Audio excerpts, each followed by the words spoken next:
الحمد لله نحمده ونستعينه ونستغفره ونؤمن به ونتوكل عليه ونعوذ بالله من شرور أنفسنا ومن سيئات أعمالنا من يهده الله فلا مضل له ومن يضلله فلا هادي له ونشهد أن لا إله إلا الله وحده لا شريك له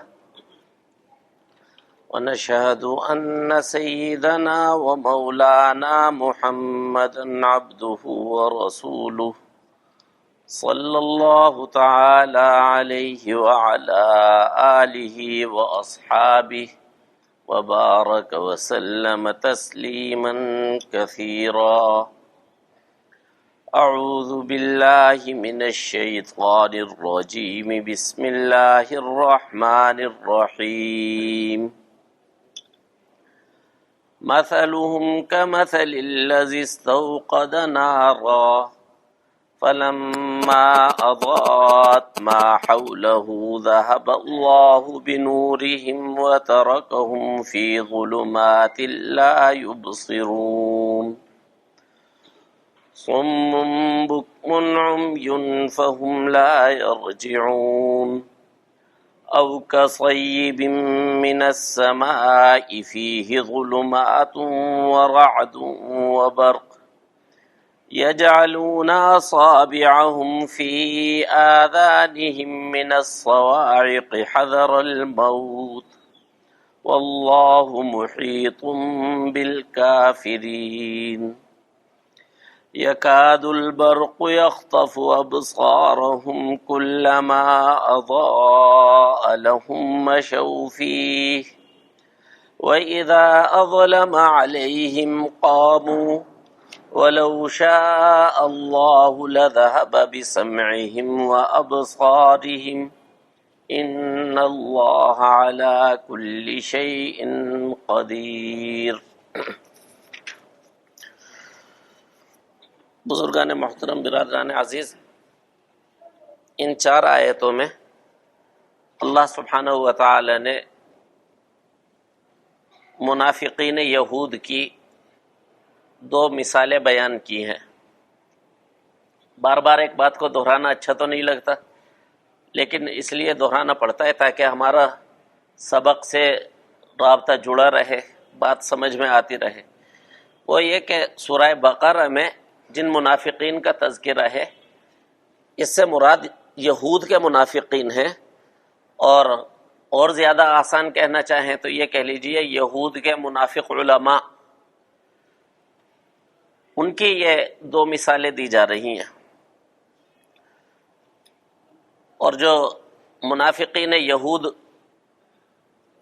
رسول اللہ صلی اللہ علیہ وآلہ وسلم کے سامنے تھے، ان میں 2 قسمیں نمایاں تھی، 2 ہی مثالیں دی گئی ہیں.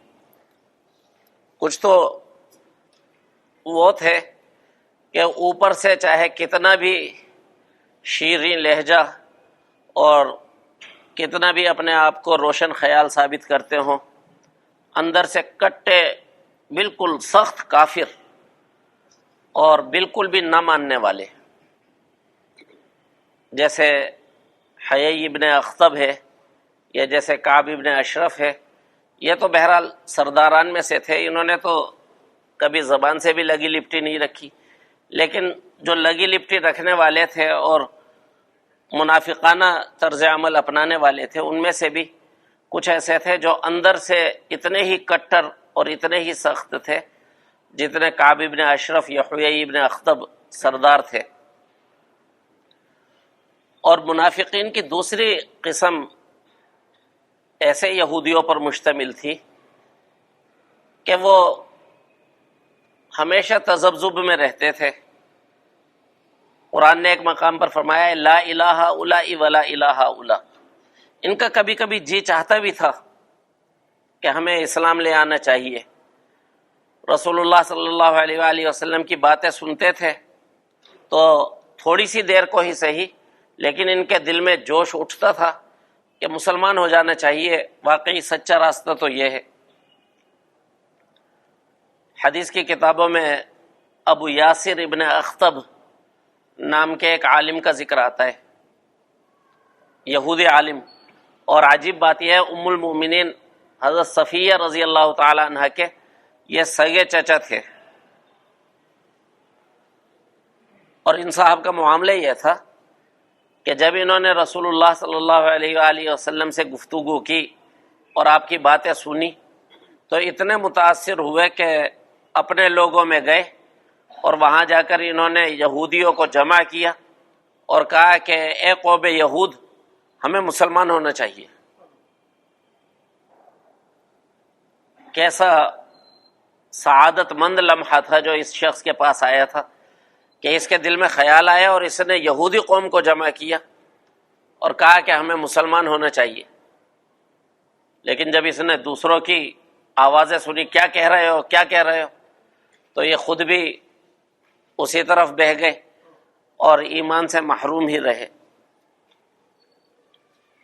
حدیث کی کتابوں میں ایک یہودی لڑکے کا تذکرہ آتا ہے، وہ رسول اللہ صلی اللہ علیہ وآلہ وسلم کی خدمت میں آیا کرتا تھا، بیٹھا کرتا تھا، آپ صلی اللہ علیہ وآلہ وسلم کی باتیں سنتا تھا، شاید تھوڑا بہت متاثر بھی ہو گیا تھا۔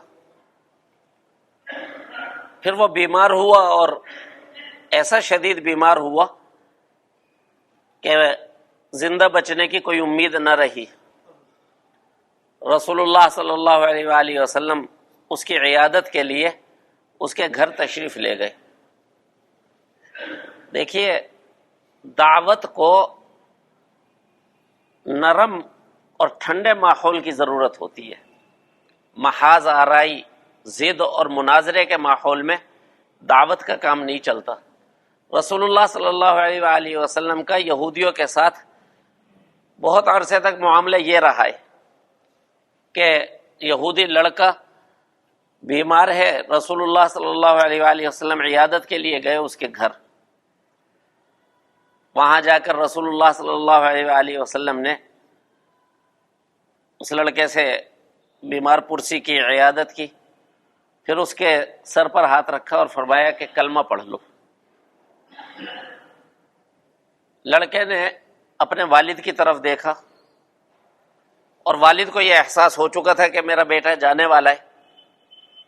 اس نے کہا کلمہ پڑھ لو، محمد سچ کہہ رہے ہیں۔ لڑکے نے کلمہ پڑھ لیا اور ایمان کے ساتھ، بلکہ حضور صلی اللہ علیہ وآلہ وسلم کے صحابی ہونے کے شرف کے ساتھ اس کی وفات ہوئی۔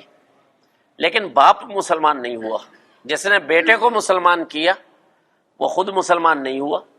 تو یہ کچھ یہودی منافقین ایسے بھی تھے کہ جو بین بین کبھی لکیر کے اس طرف اور کبھی لکیر کے بالکل اس طرف، کبھی ان کا جی چاہتا تھا مسلمان ہو ہی جائیں، لیکن پھر خیال آتا تھا کہ اگر مسلمان ہو گئے تو یہ پابندیاں لگ جائیں گی۔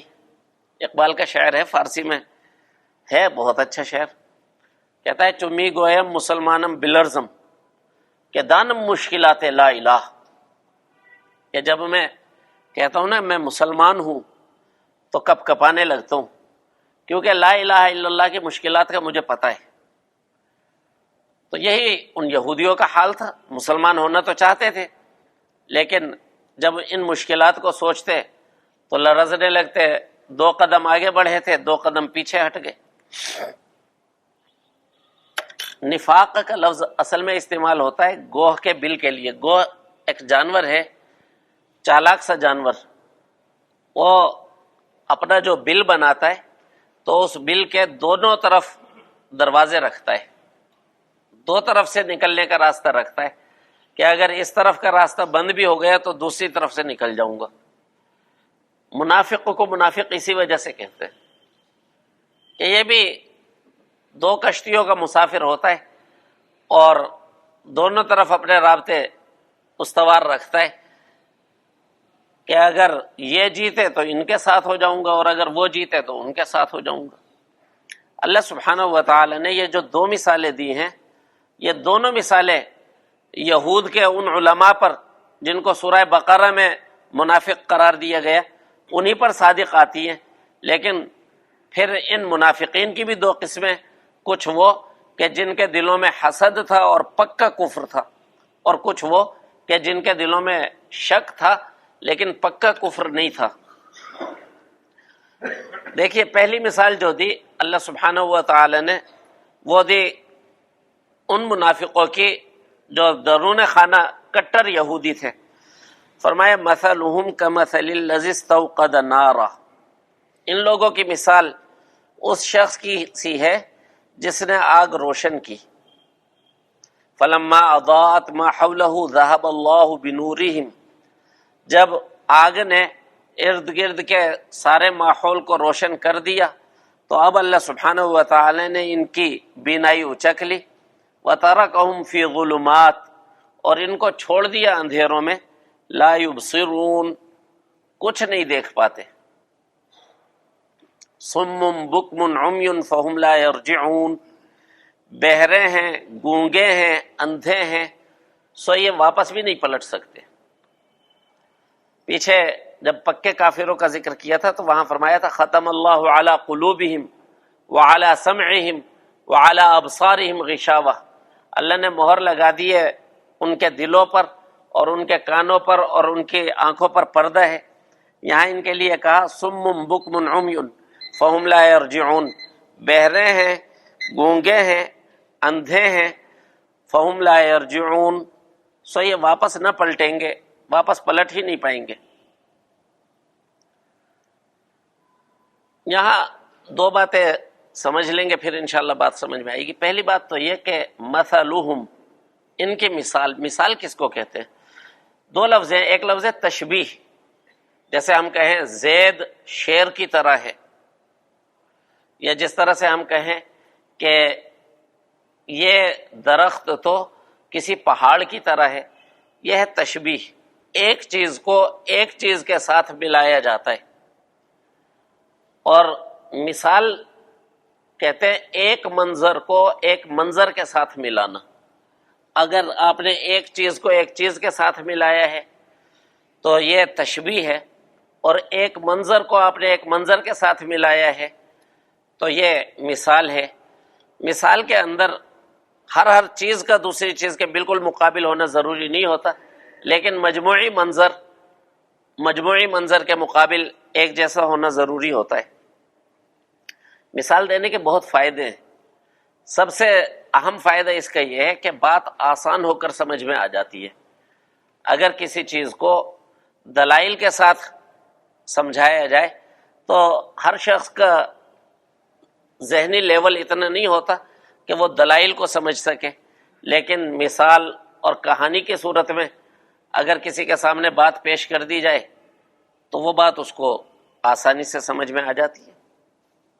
بچوں کو ابتدا میں کہانیوں کے ذریعے ہی بتلایا جاتا ہے کوشش کرتے رہو، یا لالچ بری بلا ہے، یا اتحاد اچھی چیز ہے.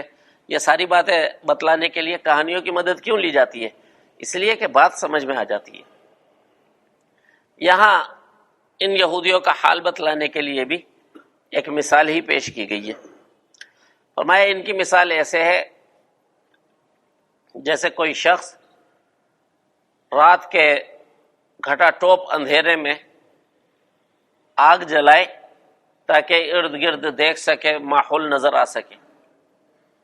اس نے آگ جلائی اور آگ کے جلاتے ہی سارا ماحول روشن ہو گیا، سب چیزیں صاف صاف نظر آنے لگی. لیکن جو ہی ماحول روشن ہوا اس کی اپنی بینائی چلی گئی. اب نتیجہ کیا ہے کہ اس کی روشن کی ہوئی آگ دوسروں کے لیے تو رہنمائی کا کام دے رہی ہے، لیکن جیسے یہ پہلے اندھیرے میں تھا ایسے ہی یہ اب اندھیرے میں. پہلے باہر روشنی نہیں تھی، اب باہر روشنی ہے لیکن آنکھوں کے اندر روشنی نہیں ہے. تو جس طرح پہلے اندھیرے میں تھا اسی طرح اب اندھیرے میں، لیکن اس کی روشن کی ہوئی آگ سے دوسرے رہنمائی لے رہے ہیں اور دوسرے اس روشنی میں اپنا راستہ بنا رہے ہیں. مدینہ طیبہ کا قدیم نام یثرب ہے.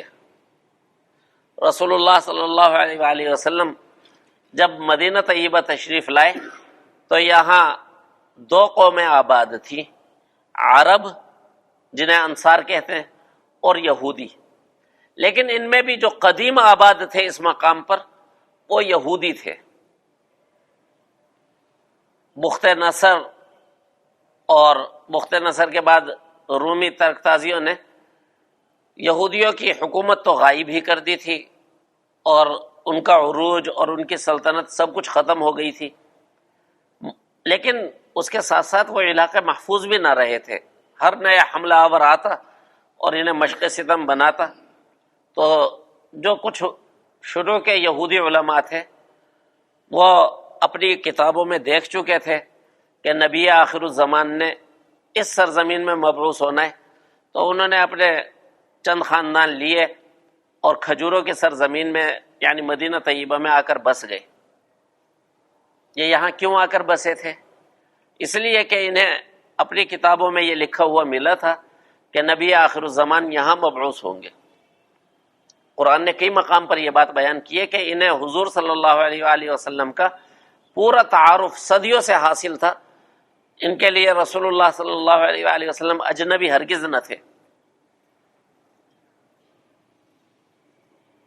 انصار، ان کے آبا و اجداد یمن سے چلے اور مختلف علاقوں سے بھٹکتے ہوئے وہ جب یہاں پہنچے تو انہوں نے یہاں کچھ یہودی خاندان آباد دیکھے۔ تبع حمیری جو سن 250 عیسوی میں یمن کا بادشاہ گزرا ہے، وہ اس علاقے تک کسی طرح پہنچ گیا تھا، اور اس نے یہ ارادہ کیا کہ اس علاقے کو تاخت و تاراج کرے اور لوٹے۔ تو یہود کے علماء اس کے پاس گئے اور انہوں نے جا کر کہا کہ ایسا ہرگز نہ کرنا، یہ بہت مقدس مقام ہے اور یہاں تو نبی آخر الزمان نے مبعوث ہونا ہے۔ وہ متاثر ہوا اور اس نے یہاں رسول اللہ صلی اللہ علیہ وآلہ وسلم کے لیے آپ کی پیدائش سے بھی تقریباً 300 سال پہلے مکان ایک تعمیر کرایا، اور حضور صلی اللہ علیہ وآلہ وسلم کے نام ایک خط بھی لکھا، اور اس خط میں آپ پر ایمان کا اظہار کیا، اور اپنے ہی جرنیلوں میں سے جو 2-4 صالح افراد تھے ان کو یہاں ٹھہرایا اور خود کوچ کر گیا۔ لیکن اس خط میں وہ لکھ گیا کہ میں ایمان لاتا ہوں اور میں آپ کی نبوت کی تصدیق کرتا ہوں، آپ میرے لیے دعا فرمائیے۔ رسول اللہ صلی اللہ علیہ وآلہ وسلم کی پیدائش بھی اس واقعے کے 300 سال بعد ہوئی، لیکن عربوں کے ہاں شاعری کا جیسے رواج تھا، اور بہرحال ایک عجیب واقعہ تھا کہ وہ خط دے کر گیا ہے، تو یہ محفوظ رہا یہاں تک کہ رسول اللہ صلی اللہ علیہ وآلہ وسلم کی تشریف آوری ہوئی۔ وہ جو 2-4 سردار یہاں پر ٹھہر گئے تھے انہی کی اولاد انصار ہیں۔ اب یہ لوگ یہاں کیوں ٹھہرے تھے اور یہ یہاں کیوں بس گئے تھے؟ اس لیے کہ یہود نے ان کو بتلایا تھا کہ نبی آخر الزمان نے آنا ہے، تو ان خوش نصیبوں نے چاہا کہ ہم یہاں آباد ہوں، جب حضور صلی اللہ علیہ وآلہ وسلم یہاں تشریف لائیں گے تو ہم ان پر ایمان لائیں گے۔ اور انہوں نے یہودیوں سے یہ سنا تھا اور یہودیوں ہی سے یہ علم حاصل کیا تھا۔ اب دیکھیے مثال کیسی فٹ ہے کہ ایک شخص نے جنگل کے گھٹا ٹوپ اندھیرے میں آگ جلائی، فلما اضاءت ما حولہ، اور جب اس آگ نے سارا ماحول روشن کر دیا، ذهب اللہ بنورہم، تو اللہ تعالیٰ اس کی اپنی بینائی لے گیا۔ اسی طرح سے ان کے ساتھ ہوا کہ انہوں نے دوسروں کے لیے روشنی کر دی لیکن خود اندھے پن کا شکار ہو گئے۔ حسد نے اور شک نے انہیں اندھا کر دیا، اور جو دوسرے اپنے آپ کو ان سے کمتر سمجھا کرتے تھے اور ان کو مذہبی تقدس دیا کرتے تھے وہ بازی لے گئے، اور وہ رسول اللہ صلی اللہ علیہ وآلہ وسلم پر ایمان بھی لائے، آپ کی نصرت کرنے والے بھی بنے، آپ صلی اللہ علیہ وآلہ وسلم کو اپنے ہاں ٹھہرانے والے بھی بنے۔ دنیا جہان کی سعادتیں ان کے حصے میں آ گئی، اور یہ یہودی جن سے سب کچھ یعنی جنہیں سب کچھ معلوم تھا، یہ محروم کے محروم ہی رہے۔ محشر میں جو شیخ پہنچے تو اعمال ندارد، جس مال کے تاجر تھے وہی مال ندارت، دوسروں کا مال بیچتے رہے اور خود خالی جھولی۔ فرمایا صم بکم عمی فہم لا یرجعون، بہرے ہیں، گونگے ہیں، اندھے ہیں، سو یہ نہیں لوٹیں گے، یعنی ان کی امید نہ رکھیے، یہ کٹر ہیں اور اپنے عقیدے سے یہ کبھی بھی نہ ہٹیں گے، جس گمراہی پر جم چکے ہیں اس گمراہی سے باز نہ آئیں گے۔ ایک مثال تو ہو گئی ان کی، دوسری مثال دی ان یہودیوں کی جنہیں کبھی کبھی خیال آیا کرتا تھا کہ ہمیں ایمان لے آنا چاہیے۔ فرمایا او کصیب من السماء فیہ ظلمات ورعد وبرق، یا ان کی مثال ایسی ہے جیسے تیز بارش آسمان سے برس رہی ہو، فیہ ظلمات ورعد وبرق، اس بارش میں اندھیرے بھی ہیں اور گرج بھی ہے اور چمک بھی ہے۔ یجعلون اصابعہم فی آذانہم من الصواعق حذر الموت، گھسیڑتے ہیں اپنی انگلیاں اپنے کانوں میں کڑک کے مارے، موت کے خوف سے۔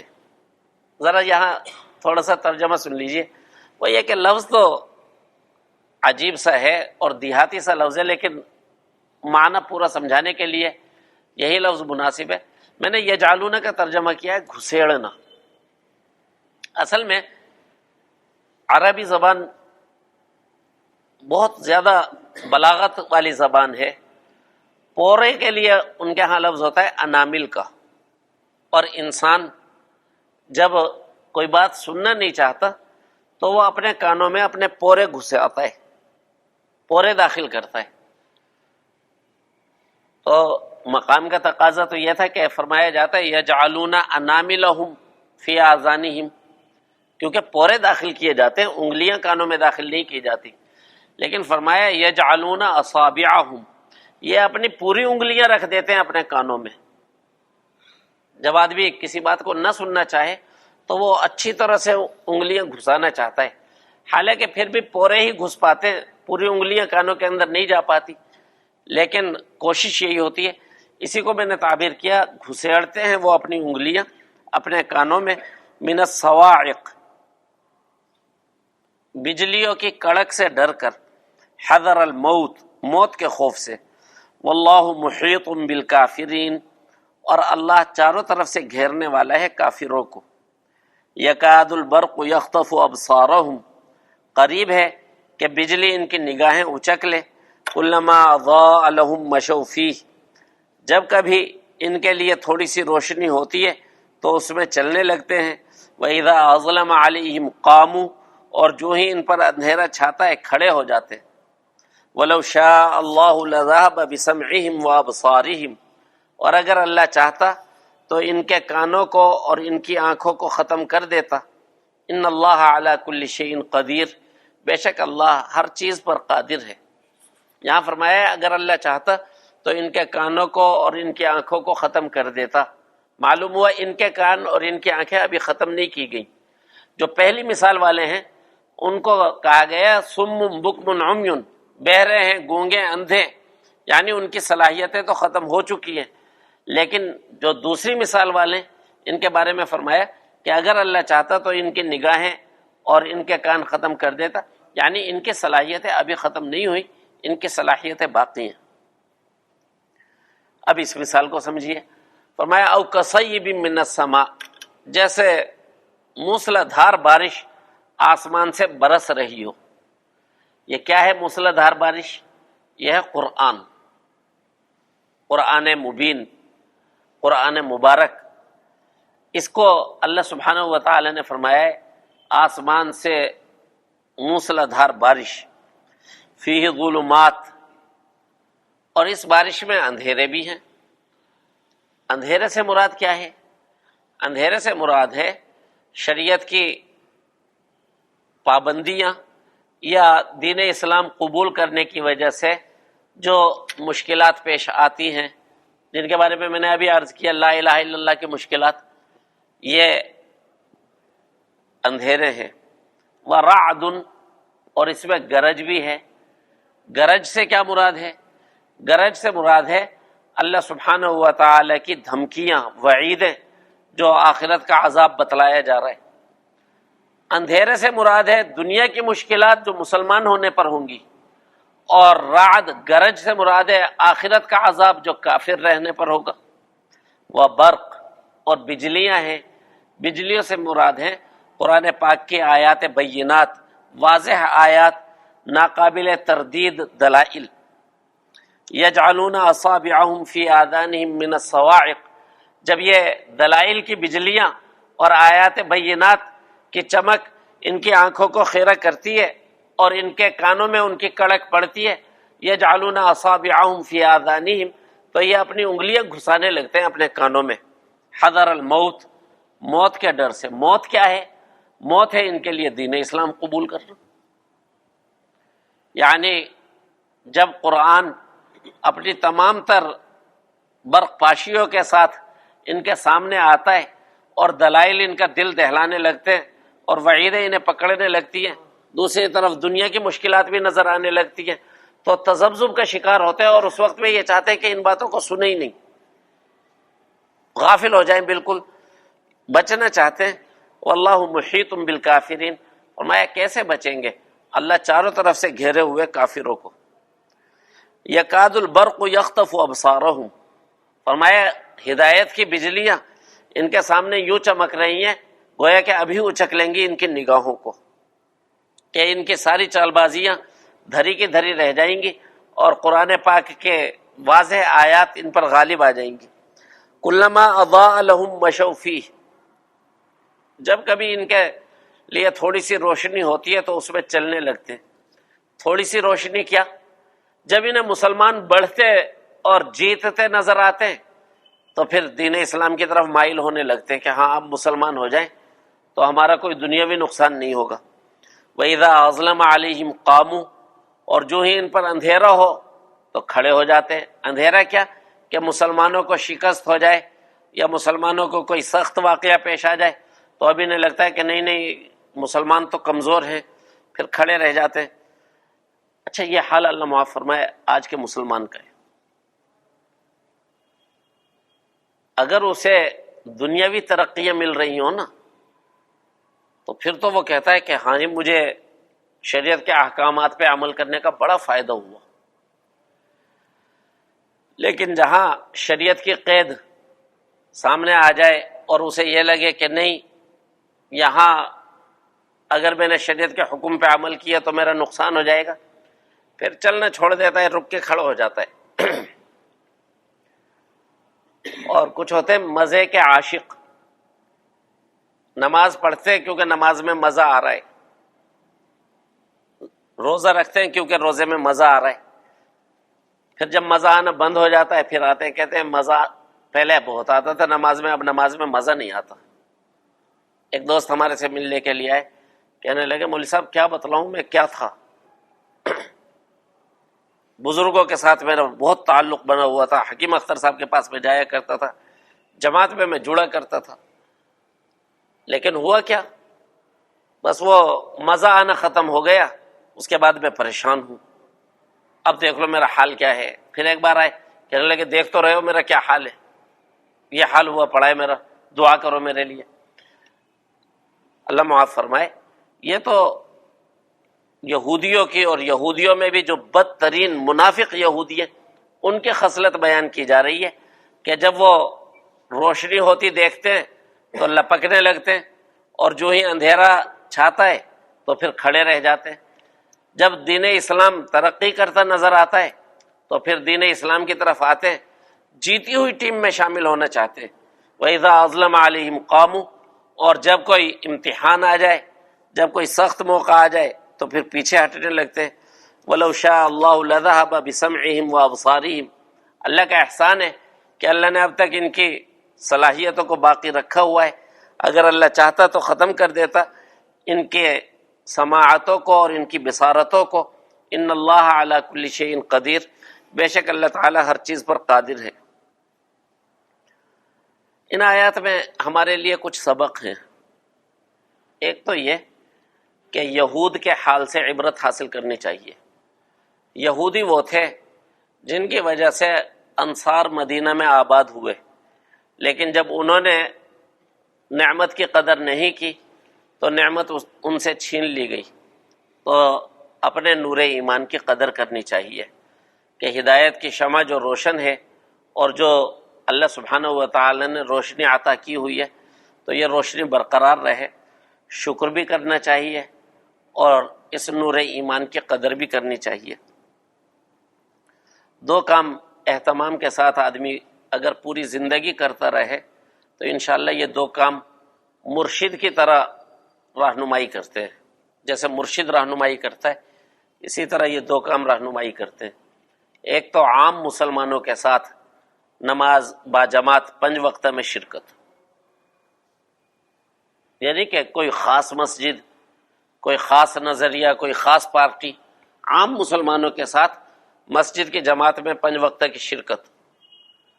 اور دوسرا قرآن کریم کی تلاوت، قرآن کریم سے ناطہ جڑا رہے اور عام مسلمانوں سے تعلق جڑا رہے مسجد کے واسطے سے، تو انشاءاللہ نور ایمان کی حفاظت ہوتی رہتی ہے.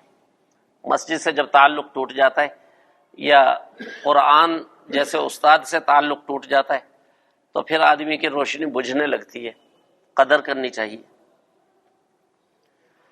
اسی طرح سے یہ ہے کہ شریعت کی جو پابندیاں ہیں یا شریعت کے اوپر عمل کرنے کی وجہ سے جو مشکلات ہیں، ان پابندیوں کو اور ان مشکلات کو اپنے لیے آخرت کی زندگی کا اعزاز اور آخرت کی زندگی کا قیمتی سامان سمجھنا چاہیے. ایسا نہیں ہونا چاہیے کہ جب تھوڑا سا امتحان آئے تو آدمی گھبرانے لگ جائے یا اللہ معاف فرمائے دین اسلام سے پیچھے ہٹنے لگ جائے. کوئی فائدہ ہوتا نہیں ہے. ایک واقعہ میں نے کسی عام سی کتاب میں پڑھا تھا کہ ایک پاکستانی، ان کا نام تھا یوسف بٹ، وہ عرب کے کسی علاقے میں تیل کی کسی کمپنی میں ملازم ہو گئے. افسر جو ملا، افسر پکا یہودی. آہستہ آہستہ یوسف بٹ سارا انہی رنگوں میں رنگا گیا، لیکن نام یوسف بٹ رہا. تو جو یہودی افسر تھا وہ کہتا تھا تم اپنا نام چینج کر لو، جو بٹ رکھ لو تم اپنا نام، جو بٹ. ان صاحب نے بہت عرصہ مزاحمت کی، لیکن جب مسلمانوں کی جماعت سے بھی ناطہ ٹوٹا ہوا تھا اور قرآن سے بھی ناطہ ٹوٹا ہوا تھا، تو وہی والی بات کہ آہستہ آہستہ آگ بجھنے لگتی ہے اور اندھیرا آہستہ آہستہ پکڑنے لگتا ہے. ہوا یہ کہ ایک دن اس نے اعلان کر دیا کہ آج سے میرا نام جو بٹ ہے. کاغذات وغیرہ میں بھی تبدیلی کرائی اور جیسے ہی جو بٹ نام رکھا ترقی ہو گئی. جب ترقی ہو گئی تو بہت خوش، اور اسی ترقی کی خوشی میں ایک پارٹی بھی دی. رات تک ہلا گلا رہا. پھر جب یہ سوئے تو سوتے ہی رہ گئے، آنکھ نہ کھلی. میرے دوستو، اس نے نام نہیں بدلا تھا، اس نے راستہ بدلا تھا. نام تو اس کی ایک علامت تھی کہ اب میں یوسف نہیں رہنا چاہتا، میں اب جو بننا چاہتا ہوں. اور جب تقدیر کا لکھا ہوا اس کے اوپر غالب آ گیا تو اب اس سے اس کی ساری ترقی چھین لی گئی. پہلے ہی تو دن تھا. تو آدمی کو دنیا کے معاملے میں ہمیشہ یہ خیال رکھنا چاہیے کہ دنیا دین پہ غالب نہ آنے پائے. بہار ہو کہ خزاں لا الہ الا اللہ، چاہے بہار ہے چاہے خزاں ہے. اقبال کہتا ہے نا، یہ نغمہ فصل گل و لالہ کا نہیں پابند، بہار ہو کہ خزاں لا الہ الا اللہ. جیسے بھی حالات ہوں، بندے کا کام بندگی کرنا ہے. اللہ سبحانہ و تعالی نے جو دین ہمیں عطا فرمایا ہے، الحمدللہ تمام تعریف ہے اللہ ہی کے لیے. ہم نے ہدایت طلب نہیں کی تھی، اللہ تعالی نے اپنے خاص فضل سے مسلمان گھرانے میں پیدا کر دیا. اب یہ تو کوشش کرنی چاہیے نا کہ آخر سانس تک مسلمان رہیں. قیامت کے فتنوں میں بتلایا گیا ہے یصبح مؤمنا ویمسی کافرا، یمسی مؤمنا ویصبح کافرا. صبح کو مسلمان ہوگا شام کو کافر، شام کو مسلمان ہوگا صبح کو کافر. اور مولانا ابو الحسن علی ندوی رحمہ اللہ فرمایا کرتے تھے کہ یہ جو کافر ہونے والے ہوں گے یہ بتوں کو سجدہ کر کے کافر ہونے والے نہیں ہیں، دنیا کو سجدہ کر کے کافر ہونے والے ہیں۔ آخرت کا جو فتنہ ہے، یعنی آخری زمانے کا جو فتنہ ہے، یہ فتنہ بتوں کا نہیں ہے، یہ فتنہ دنیا کا ہے کہ دنیا کے سامنے سجدے میں گریں گے، صبح کو مومن شام کو کافر، شام کو مومن صبح کو کافر۔ اللہ تعالیٰ بچا کے رکھے۔ آخری بات یہ کہ ان 13 آیتوں میں اللہ سبحانہ و تعالی نے منافقین یہود کی تقریباً 11 خرابیاں ذکر کی ہیں۔ جھوٹ، دھوکہ، شعور نہ رکھنا، فرمایا وَلَٰكِن لَا يَشْعُرُونَ، شعور نہیں رکھتے۔ حسد، فی قلوبہم مرض، ان کے دلوں میں بیماری ہے، اس سے مراد حسد اور شک۔ اسی طرح بے وقوفی، الا انہم هم السفہاء، سن لو یہی احمق ہیں۔ استہزاء، پھر استہزاء احکام الہی کا بھی کیا کرتے تھے اور استہزاء مسلمانوں کا بھی کیا کرتے تھے۔ یخادعون اللہ یخادعون اللہ والذین آمنوا، دھوکہ دینے کی کوشش کرتے ہیں اللہ کو اور ایمان والوں کو۔ ایسے ہی کہا کرتے تھے انما نحن مستہزئون، ہم تو صرف ان کا مذاق اڑا رہے ہیں۔ اسی طرح ان کی ایک خرابی تھی فساد، فرمایا الا انہم هم المفسدون ولکن لا يعلمون۔ اسی طرح سے ان کی ایک خرابی ہے جہالت، فرمایا ولکن لا يعلمون، جانتے نہیں ہیں۔ اسی طرح ضلالت، کہ بھٹکے ہوئے اور راہ سے دور نکلے ہوئے، جیسے پہلی مثال میں ذکر کیا، اور آخری بیماری ان کی ذکر کی تذبذب، کہ ہدایت کو قبول نہیں کرتے بلکہ درمیان میں اٹکے رہتے، کبھی اس طرف اور کبھی اس طرف۔ یہ 11 بیماریاں ان یہودی منافقوں میں تھی۔ اللہ سبحانہ و تعالی نے بہت ہی نفرت کے ساتھ ان کا تذکرہ فرمایا ہے۔ ہمیں اپنے گریبان میں بھی جھانکنا چاہیے کہ یہ بیماریاں ہمارے اندر تو موجود نہیں ہیں۔ جھوٹ کی بیماری، دھوکے کی بیماری، مکر کرنے کی بیماری، احکام الہی کا استہزاء کرنے کی بیماری، مذاق اڑانے کی بیماری، عام مسلمانوں کا مذاق اڑانے کی بیماری، اللہ کی زمین میں فساد کرنے کی کوششیں، بالکل ہی جانور بن جانا، دین احکام سے بالکل غافل رہنا، جیسے وہ دین اسلام کے بارے میں ایک عجیب سے تذبذب کا اور دو رخی کا شکار تھے۔